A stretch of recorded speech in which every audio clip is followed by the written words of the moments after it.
Yan, gawa po siya ate. Mukha lang natural, no? Mukha siyang natural. But yeah, to answer your question, ang doktor ko ay si... Wait lang. Naalala ko, when I posted a video, marami ring nag-comment and nag-DM sa akin kung sino yung doctor ko. Basta may isa akong video about rhinoplasty. And yes, guys, gawa po ang aking nose. So, story time kung bakit ako nagpa-rhinoplasty. So, kasi guys, pangu talaga ako. Hindi ko naman ikakaila yun. Pangu talaga ako. Like, wala talaga akong bridge, tapos malapad yung ilar ko. And here's the photo. Ipopost ko somewhere. Or like, tingnan nyo na lang. Yan, ganyan yung nose ko. Giving pa rin naman, slayable pa rin naman ako kahit pango ako. Pero kasi, minsan lang mabuhay, bakit ba ako kontento ka sa kung anong meron ka? Hindi kasi like, I gained so much weight after nung pandemic. Like, nagsimula 2020.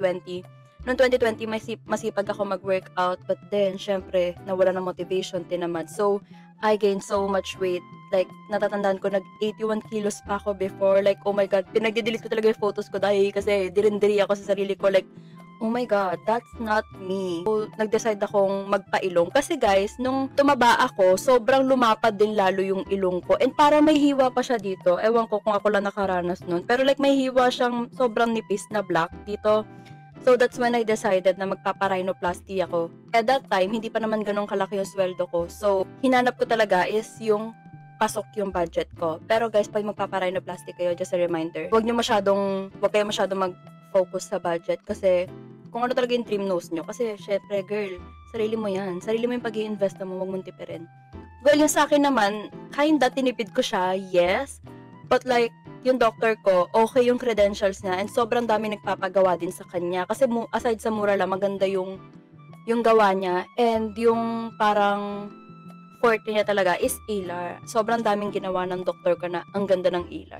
May mga nagpapagawa din sa kanyang ilar trim lang, ganyan-ganyan. Had my rhinoplasty last July 2023 ba? I can't remember naman. Basta between June or July, ganon.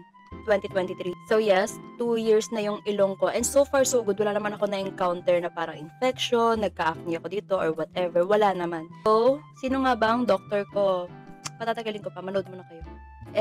Hindi. Si Doc King MD yung doctor ko.